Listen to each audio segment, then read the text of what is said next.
దేవునికి స్తోత్రం. ప్రియమైన సహోదర సహోదరులకు శుభాభివందనములు. ఈరోజు దేని వాగ్దానము కీర్తనలు 119 అధ్యాయము 165 వచనం. నీ ధర్మశాస్త్రమును ప్రేమించు వారికి ఎంతో నెమ్మది కలదు. చూడండి, ఈ లోకంలో అనేక మంది జనులు నెమ్మది, శాంతి, సమాధానం లేకుండా జీవిస్తూ ఉన్నారు. మరి ఎక్కడ ఆ సమాధానం, శాంతి, నెమ్మది దొరుకుతుందని వెతుకుతున్నారు, తిరుగుతున్నారు, ఏమేమో చేస్తూ ఉన్నారు.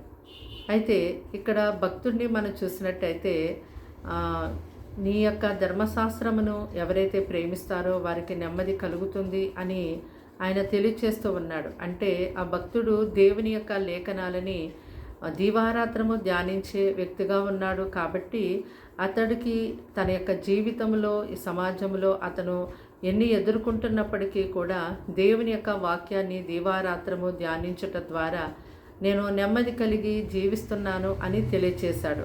నిజమే, మన యొక్క జీవితంలో, మన కుటుంబాల్లో, మన సమస్త విషయములలో ఎన్నెన్నో ఆటంకాలు, మరి సమస్యలు, శ్రమలు, బాధలు, ఇబ్బందులు, అవమానాలు, నిందలు కలిగి మనం జీవిస్తూ ఉంటాం.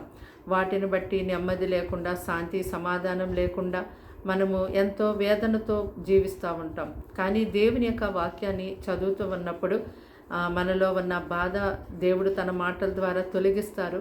అలాగే మనకెంతో దేవుని యొక్క మాటల ద్వారా ఆదరణ కలుగుతుంది, సమాధానం కలుగుతుంది, ఎంతో నెమ్మది కలిగి జీవించడానికి అవకాశం ఉంది. కాబట్టి భక్తుడు మనకి నేర్పిస్తున్నాడు, దేవుని యొక్క వాక్యాన్ని ప్రేమించండి.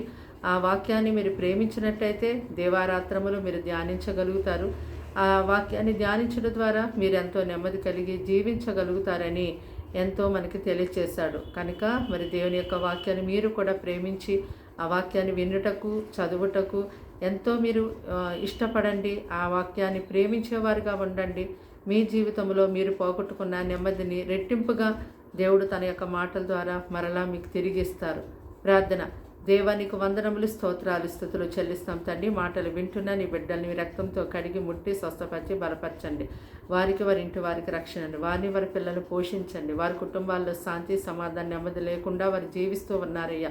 ఇప్పుడే వారిని దర్శించండి. వాక్యం ద్వారా ఏదైతే మాట్లాడారో తండ్రి, ఆ ప్రకారం వారు చేయవారుగా లేవనెత్తండి. నీ వాక్యం ద్వారానే నెమ్మది, శాంతి, సమాధానం కలుగుతుందని వారికి మీరు తెలియచేసినందుకే వందనాలు. కనుక ప్రతిరోజు కూడా నీ ప్రజలుగా ఉన్నటువంటి వారందరూ, ప్రతి ఒక్కరూ కూడా నీ వాక్యాన్ని వినుటకు ఇష్టపడేవారుగా, నీ వాక్యమును ధ్యానించుటకు ఇష్టపడేవారిగా వారిని లేవనెత్తండి. నీ వాక్యాన్ని ఎంతో ప్రేమించేవారిగా వారిని లేవనెత్తండి ప్రభా. అయ్యా, వారి యొక్క అనారోగ్య పరిస్థితులను తండ్రి మీరు జ్ఞాపకం చేసుకుని వారిని ముట్టి స్వస్థపరచండి. అపవాది, సాతాను తంత్రము నుంచి నీ బిడ్డలు విడిపించండి. లోకనాథుల అంధకార విరోధ చీకటి శక్తుల ప్రభావ వారి గృహంలోంచి, వారి యొద్ద నుంచి ఇప్పుడే తొలగిస్తున్నాము దేవ. అయ్యా, నీ బిడ్డలు మీరే దీవించి ఆశీర్వదించి కాచి కాపాడమని, ఈ దినమంతా గొప్పగా నీ సన్ని తోడుగుంచమని యేసుక్రీస్తు నామమున ప్రార్థన వినంతో సమర్పించి అడిగి వేడుకుంటున్నాం తండ్రి. ఆమేన్.